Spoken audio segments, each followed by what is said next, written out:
Hello, it's me, Fran. I am back with another stretched ear related video, me and some friends, as you can see. Okay, so today we're going to be talking about stretched ear 101, basically how to get into it. If you don't know anything about ear stretching, hopefully this will be a good all-encompassing guide so that you can have some good information in your pocket about stretching your ears, the risks that you need to know about it, what are myths, how to get started, what materials to be using. There's kind of a lot to cover, but it's something that I'm actually very passionate about. I really love stretched ears. You won't see it throughout the whole video, but I am wearing a dark soul shirt because I'm in quarantine and I've just been wearing t-shirts all the time and I feel so unfashionable.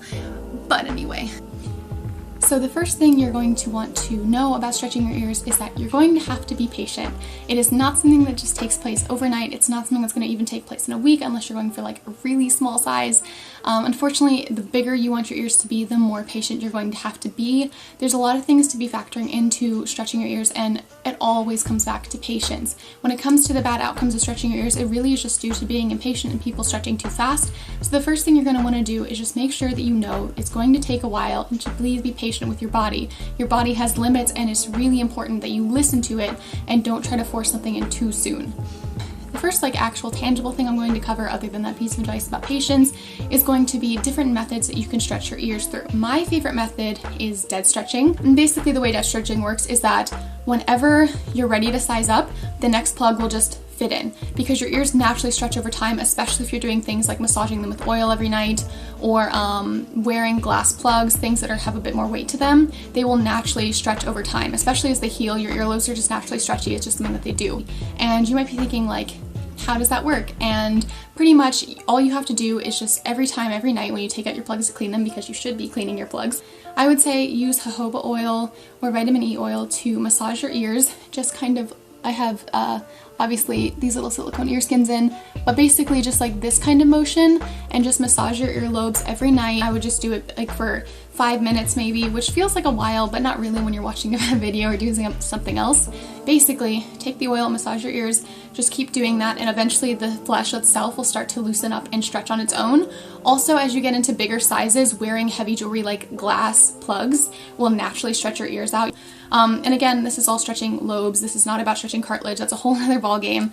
But with lobes, they do naturally stretch over time. And it's actually kind of a pain once you get to your goal size, because you'll notice your ears will naturally stretch past that, and sometimes you'll have to take them out and let them shrink up a little bit to fit certain plugs back in. And I find dead stretching to be the safest, most beginner-friendly, foolproof option for stretching your ears. And honestly, I cannot recommend it more, and that's why I really wanted to start with it, is because I feel like if there's any method you want to do stretching your ears, even though tapers seem a little bit more popular, dead stretching is by far the safest. And you might be saying that seems so painful to have to force a plug through your ear. It's not, because you're not forcing anything. With dead stretching, there's no possibility that you're ever going to stretch too soon, because whenever the plug fits, it fits, and that's just how it works. There's no forcing things in, there's no trying to get past a stinging sensation. It either fits or it doesn't. And if it doesn't fit, you might have to wait up to a month for the skin to stretch out on its own. It is the safest option, because when your ears are ready, the plug just fits in, and you'd be surprised at how easy it is. And there's actually really good, amazing options for plugs. I will link in the description the sets that I got for my stretching kits. They're from Atlas Glass Company, and they are sold by Body Art Forms. Okay, so I don't know if you can see, you're gonna see you're seeing the reflection of outdoors, but that's what they look like. This is not sponsored, by the way. I just really, really love these stretching kits. So the small kit is 14 gauge to 2 gauge. It's only $40. And then there's the medium kit, which is the last one that I purchased, which was $60, but it's sizes 1 gauge through half gauge, and it only goes up by 1 millimeter each time. So you actually have all the sizes in between, and you're never jumping up millimeters at a time. That is another thing we have to cover with stretching your ears. You have to make sure that you're doing it slowly. And so people sometimes jump from gauge to gauge, and they wonder why certain gauge jumps are harder than others. And it's just because certain gauge jumps are bigger than other gauge jumps. So, for example, going 14 gauge to 12 gauge is only, I think, half a millimeter. But then when you go from 2 gauge to 0 gauge, it is 6 millimeters to 8 millimeters. So that's 2 whole millimeters, and that's a really big jump for your ears. And that's why these gauge kits are, or these stretching kits are so amazing, is because they go up by a millimeter each time, so you know you're never stretching more than you need to. This video is kind of like dead stretching propaganda because I just absolutely love dead stretching. I feel like it's the safest way to stretch your ears. I feel like it guarantees that you never stretch out before you're ready, and it's absolutely painless because it's just naturally when the plug fits, it fits, and you're never like trying to force something through. And that kind of brings me to my next point, which is tapers. So tapers are a really popular method of stretching, and personally I am not a big fan. This kind of goes into my stretching journey, but I started out trying tapers with the smaller sizes because it is kind of hard to fit those plugs in, and my piercer was the one that warned me, like, don't do tapers, don't do it, it's not safe. And when I asked him why, it was because he said that with tapers, especially with people like me, I am one of those people that hates to admit that they're in pain, so I will just like stomach a lot of pain to look like tough, I guess. I don't know. But with tapers, the problem with tapers is when you're someone like me that likes to just kind of grin and bear it and just be like, I can take it, it doesn't really hurt. When you force a taper through, it's hard to know when to stop because you'll feel it start pinching, but it doesn't really hurt that bad. So you'll just like keep going, and it'll feel like it's stuck, and you'll just want to keep pressing it because you're like, it doesn't hurt that bad. And before you know it, you've got a blowout because you forced it through your ear too soon, and your ear just your body wasn't ready. And it's harder to listen to your body with tapers because you always feel like I just have a little bit more, I can push it through, I can make it, like it's not that bad. It's harder to listen to your body than it is with dead stretching, because with dead stretching, it's just when you're ready, the plug fits, and if the plug doesn't fit, you just don't do it. And it's as simple as that.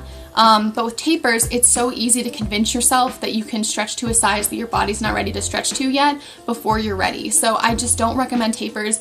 I know some people though that do swear by them, that are just so much more comfortable with tapers.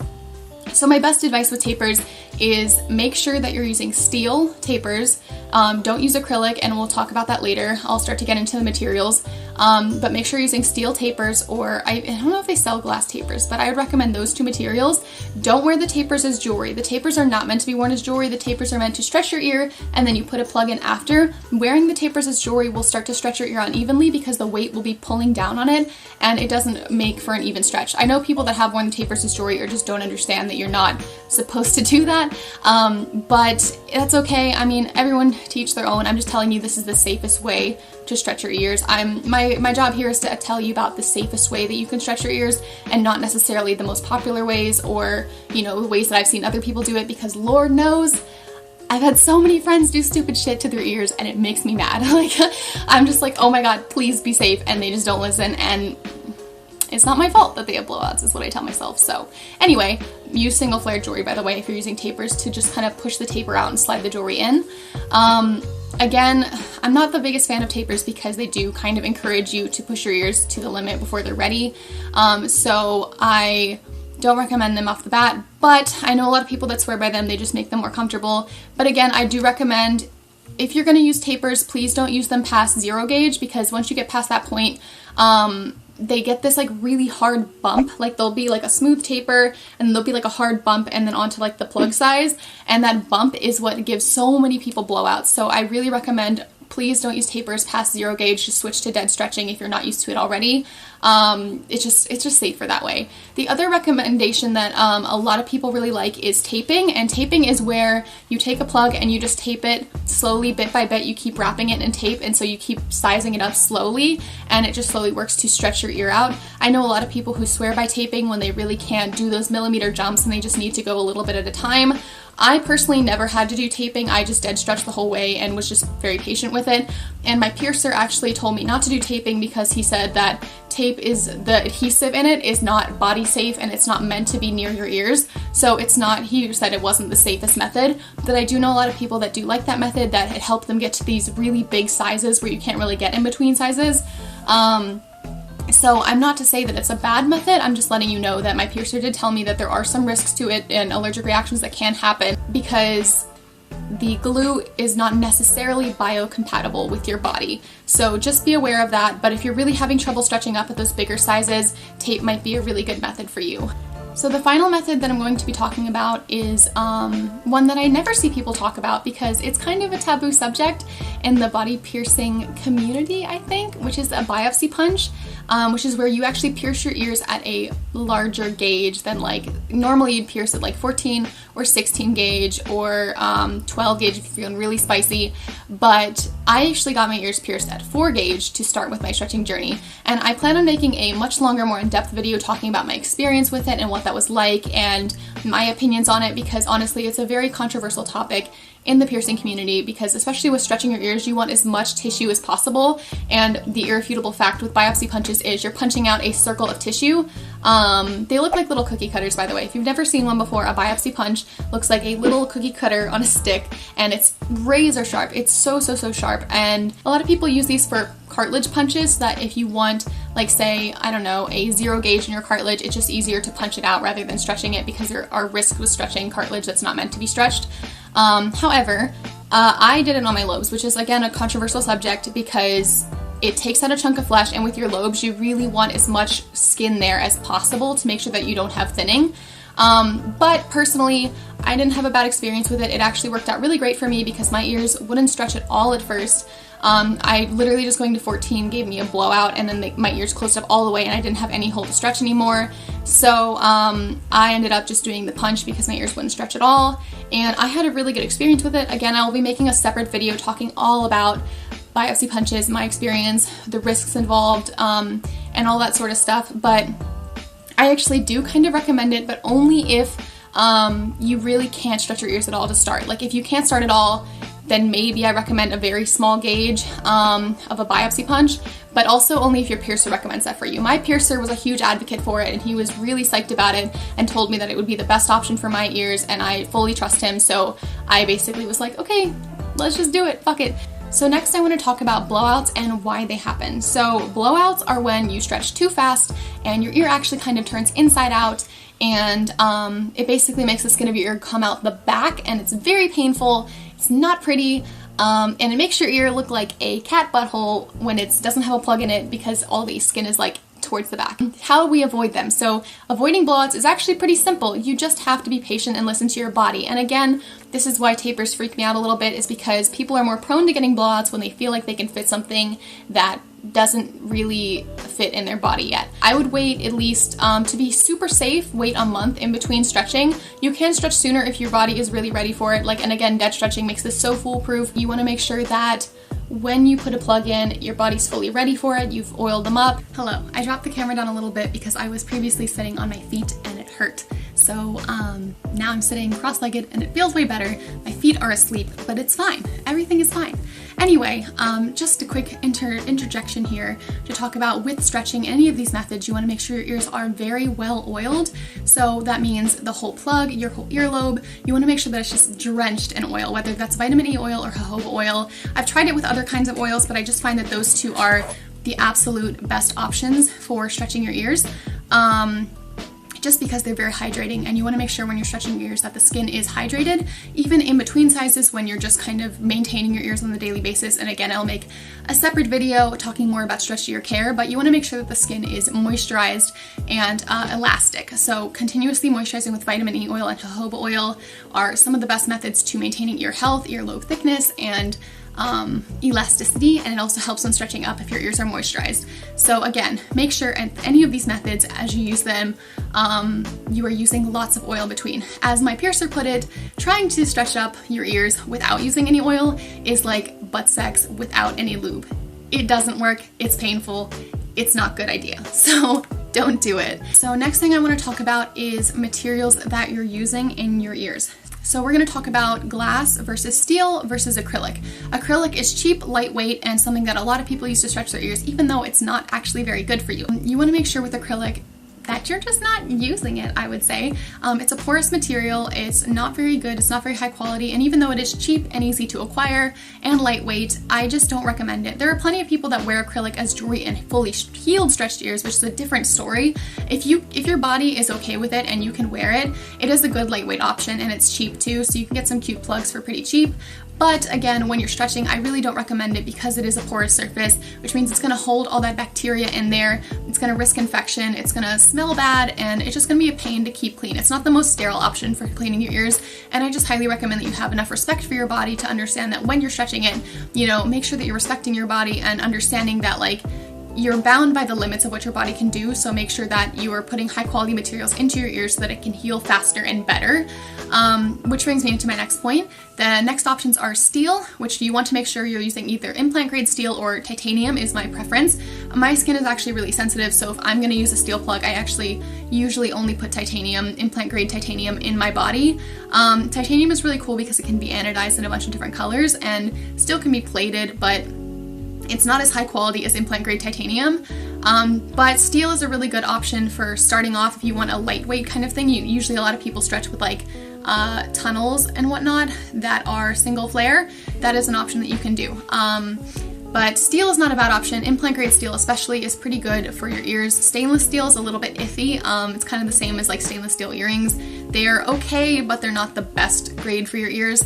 Honestly, my favorite for stretching and just maintaining a biocompatible material is glass. And glass is very good for your ears. It is non-porous, it is sterile, and best of all, when you're stretching, it is actually heavy. So that's great because the weight will actually naturally stretch out your ears a little bit faster than the other materials will, because acrylic is very lightweight, and steel is also, unless you have a solid steel plug, it tends to be a little bit more lightweight. My personal favorite with stretching is glass, and again, that's why I recommend the Atlas Glass Company stretching kit, because it's a high quality glass and I know that it's really good for your body. It helped my ears stretch a lot faster because it was so good for my body and my body liked it. The best quality glass that I honestly think you can get that is the most biocompatible would be Gorilla Glass if you can afford it. It is a little bit more expensive than Atlas Glass Company, so I'd recommend maybe investing in them when you're at the size you want to stay at, but Gorilla Glass is a fantastic, very biocompatible plug company, and that's actually when I got my ears punched, or pierced, I should say. When I got my ears pierced, I actually wore Gorilla Glass 4-gauge plugs for, I'd say like 4 months, I guess, and it was honestly the reason why my ears healed as well and as fast as they did is because my body liked the material and it responded well to it. So it was really easy to heal my ears because it wasn't busy having an allergic reaction to the material in my ears, which was great because I have very sensitive ears and it's hard for me to find materials that don't dry them out or make them irritated. With stretching your ears, because they're in such a sensitive state of being freshly stretched and having like micro tears in them, you want to make sure that you're using a very biocompatible material, which is why I recommend either implant grade steel or implant grade titanium or glass. Glass is my favorite, again, because of the weight that it has and the fact that it naturally stretches out your body, and it's non-porous and highly sterile. So I really recommend glass above all else, but steel is a good second option.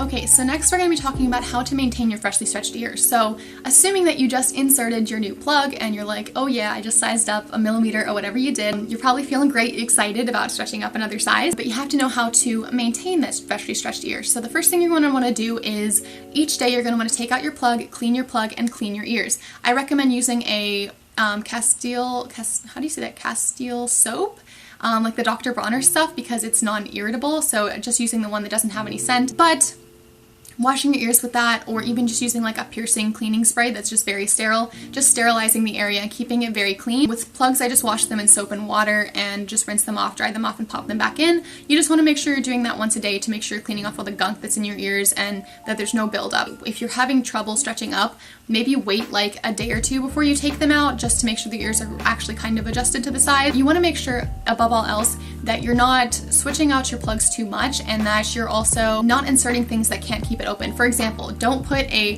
thing like this, like these silicone ear skins, if you can see them. You don't want to put this in a freshly stretched ear because they're not strong enough to hold the piercing open at that fresh size. You want to make sure before you use silicone or anything that's not really strong with keeping ears open, you want to make sure that you're waiting until your ears are fully healed before you actually put in a material that can't keep it open that well.